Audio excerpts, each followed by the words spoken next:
तो सर आप ये बताइए, आपने जो कोरोना के बारे में बोला है, लेकिन जो मुख्यमंत्री उत्तर प्रदेश सरकार योगी आदित्यनाथ जी ने जो आंकड़े दिए हैं वो तो कोरोना की मौत के बारे में सही नहीं दिए। उसके तो लोगों के पास साक्ष्य है, लोग चैलेंज कर रहे हैं उनको। इस संदर्भ में आप क्या कहेंगे? देखिए, मैं फिर आपको टोकूंगा। आपने कहा कि साक्षी सही नहीं है जी। इस संदर्भ में मैं वैक्सीनेशन के बारे में मैं आपको बता रहा हूं कि विश्व में या हमारे भारतवर्ष में जी उत्तर प्रदेश सर्वाधिक वैक्सीनेशन में टॉप पर है जी। अन्य स्टेटों की जो हमें जानकारियां मिली हैं या जो प्रमाण की बात कर रहे हैं या साक्ष्य की बात कर रहे हैं, तो आपने देखा है कि किस तरीके से अन्य स्टेटों में उन्होंने किसी ने बैठने का काम और किसी ने फेंकने का काम किया है। बाकी जो अभी शुरुआत में जब वैक्सीन का इन्वेंट हुआ था और वैक्सीन लगाने का जब काम चल रहा था, तो उस समय बहुत से पार्टियां ऐसी आई कि साहब ये भाजपा की वैक्सीन है जी। और वही वैक्सीन वही लोग जो अपने वक्तव्य में कह रहे थे कि साहब ये भाजपा की वैक्सीन है, वही सर्वाधिक उन्हीं के लोग आगे आके सबसे पहले वैक्सीन लगवाने का काम करते हैं। तो ऐसे लोग ही आंकड़ों का फेरबदल करने का काम कर रहे हैं। पूरे भारतवर्ष में सबसे ज्यादा भयानक स्थिति में आपको मालूम है कौन कौन से स्टेट हैं? जी जी जी, ये भी आप अच्छी तरीके से जानते हैं।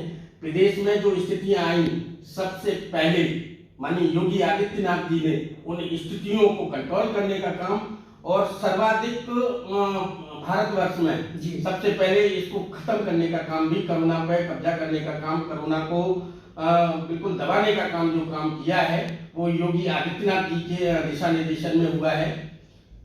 आप बात कर रहे हैं कि साक्ष्यों की, तो साक्ष्यों के बारे में एक एक एंट्री, क्योंकि कई बार मैं भी सोसैया अस्पताल रहा हूँ या मेरा सीएससी रहा हो या पीएचसी रहा हो या ट्रामा रहा हो, मैं खुद कई बार वहाँ पे गया हूँ, पेशेंटों को मैंने एडमिट कराया है और मैंने खुद भीतर तक देखा है कि हमारे डॉक्टर्स, जिन्हें हम भगवान का रूप कहते हैं, वास्तव में वो भगवान का रूप है, क्योंकि अपने परिवार की चिंता को छोड़ते हुए कैसे उन लोगों ने मदद की है।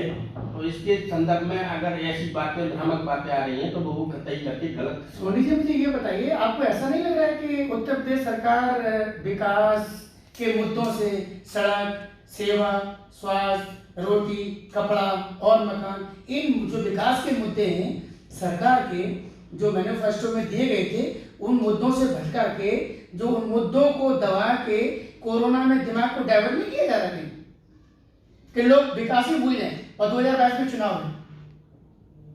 सिद्धि, मैं आपसे क्षमा चाहूंगा, कुछ ऐसे शब्दों का उपयोग करने में जा रहा हूँ जी। देखिए, आपदा कभी भी, ईश्वरीय आपदा कभी भी किसी से कह के नहीं आती जी। रोका क्यों नहीं गया? जानकारी थी ना आपको देखिए कि सेकंड वेव आ रही है, आपको पता था कि सेकंड वेव आएगी, आपने रोका क्यों नहीं? पहली वेव के बारे में आपको जानकारी नहीं थी, सेकंड वेव के बारे में प्रधानमंत्री को जानकारी थी, गृह मंत्री को जानकारी थी, भारत सरकार को जानकारी थी, आपने चुस्त दुरुस्त व्यवस्था क्यों नहीं की? नहीं, आप कहां, आपको कहां ऐसा प्रतीत हो रहा है कि तो हमने फिर नहीं, लाखों लोग कैसे मर सुनिए आप मेरी देश में लाखों लोग कैसे मर गए? देश में लाखों लोग कहां मरे हैं? कोरोना से? मैं आपको, हाँ कोरोना से मरे हैं, मैं मान रहा हूँ, लेकिन आप उसके गहराई में भी तो जाइए यार।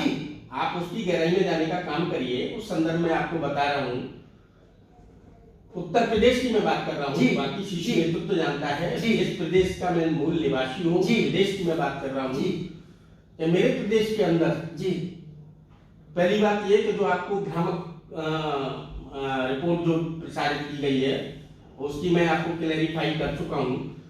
दूसरी जो वेव जो आ रही थी, तो माननीय हमारे देश के मुखिया मोदी जी ने हर एक राज्य को आगाह करने का काम किया था, ये आपके संज्ञान में भी होगा। और इस वेव को रोकने के लिए माननीय मुख्यमंत्री योगी आदित्यनाथ जी ने पूरे तरीके से इस वेव को रोकने का भी काम किया।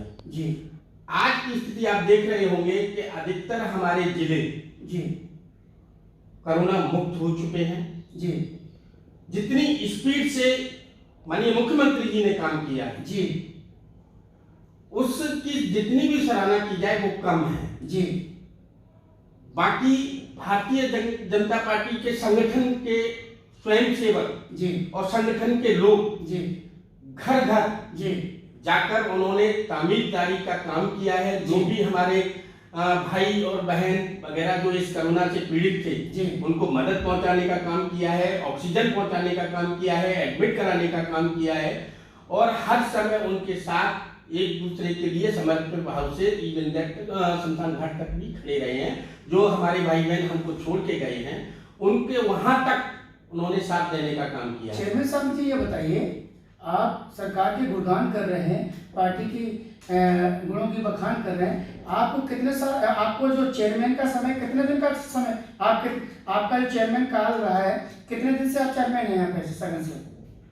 देखिए, मैं दिसंबर 2017 में यहाँ चेयरमैन का पद मैंने ग्रहण किया था जी, और निरंतर आज तक मैं चेयरमैन हूँ जी। अगर इस लिहाज से देखा जाए अब मेरा सवाल बनता है सर, ये बताइए मुझे कि आप दिसंबर 2017 से आप चेयरमैन हैं, सिरसागंज में अभी तक आपने क्या क्या विकास किए हैं जिससे कि सिरसागंज की जनता दोबारा आपको एज चेयरमैन देखेगी? Tell me right now sir. विकास के बारे में मैं आपको बता रहा हूँ जी। यहाँ पर 3 तो मैंने नई शमशान घाट का निर्माण कराया है जी। हमारी 2 बस्तियां जो मलिन बस्तियां हैं वहाँ पे अंत्येष्टि स्थल ऐसा था कि वहाँ खड़े होने में भी जी आदमी अपने आप को स्वीकार नहीं कर पाता था जी, तो वहाँ अंतिम संस्कार होता था जी। तो वहाँ मैंने ऐसी 3 जगह हैं वहाँ नई शमशान घाट बनाने का काम किया है जी। एक गौशाला जी। काना गौशाला जी। निर्माणाधीन है जी। जल्द ही वो भी पूर्ण हो जाएगी जी। 4 ऐसे सुलभ शौचालय हैं 10 सीटर 11 सीटर 9 सीटर जी। जो खुले में शौच करने का जो काम था जी, उस पर भी विराम लगाने का काम किया है जी। एक एमआरएफ सेंटर जो कूड़े का निस्तारण होता है जी, वो सेंटर भी कंप्लीट होने जा रहा है जी। कुछ एक समय में ही जी, वो अपने आप रन करने लगेगा बहुत सुंदर। जिसमें हम खाद बनाने का कंपोस्ट बनाने का काम जी, और जो वेस्टेज वैसा रहता है उससे ब्रिक बनाने का काम किएंगे उससे हमारी अर्निंग भी हो जाएगी। चालू होगी जी सर। हमारे आय के संसाधन भी पालिका के बढ़ेंगे। तीसरी चीज पानी के बारे में जी और सफाई के बारे में जी मैंने अपने नगर पर विशेष ध्यान दिया है जी और इस बारे में आप जमीनी स्तर पर जानकारी भी कर सकते हैं। पूर्व समय में कई ऐसी गलियां सड़क नाली खरंजे जिनका निर्माण वर्षों से जी कई कार्यकाल गुजर गए हैं नहीं हो पाया था जी तो उन जगहों को भी उन खरंजों को नालियों को उन सड़कों को बनवाने का काम किया है जी चाहे बरसात रही हो अदरवाइज या बरसात न हो सामान्य तौर के दिन रहते हो तो वहाँ भी पानी भरा रहता था गंदगी व्याप्त रहती थी उन जगहों को मैंने पटवाने का और सड़कें बनाने का गलियां बनाने का काम किया है। मेरा एक अलग थोड़ा नेचर है मैं कभी दिखाने का काम नहीं करता हूँ जी तो कई जगह जो पूर्व लोग रहते हैं वो करते हैं अपनी शिला पट्टिका वगैरह तो बहुत कम शिला पट्टिका वगैरह आपको रहती हैं लेकिन क्योंकि अब जियो हो चुका है तो शिला पट्टिकाएं भी आपको अब देखने को मिलेंगी। कुनपुरा रोड को मैंने पूरा डेवलप कराने का काम किया। बैगू रोड पर जहाँ पानी की भराव की स्थिति रहती थी कई हमारे आपसी भाई बहन बंधु वहाँ जाके गिरते थे चोट लगती थी वो पूरी सींची कराने का काम किया है। ऐसे ही हमारी गहर बस्ती एमबीजन कॉलेज की जो पूरी सड़क है वो विगत 2 कार्यकालों से बिल्कुल ध्वस्त थी। बहुत सुंदर चेयरमैन साहब आपके अपने काम सुने आपने इतने कम समय में इतना आपने जो विकास किया सिरसागंज के लिए आपके लिए मैं ये कहूँगा really I have worked for you. तो माय डियर फ्रेंड्स अगले एपिसोड में हम फिर किसी नई सक्सेस से आपको रूबरू कराते हैं। जय हिंद जय भारत जय निश्चित।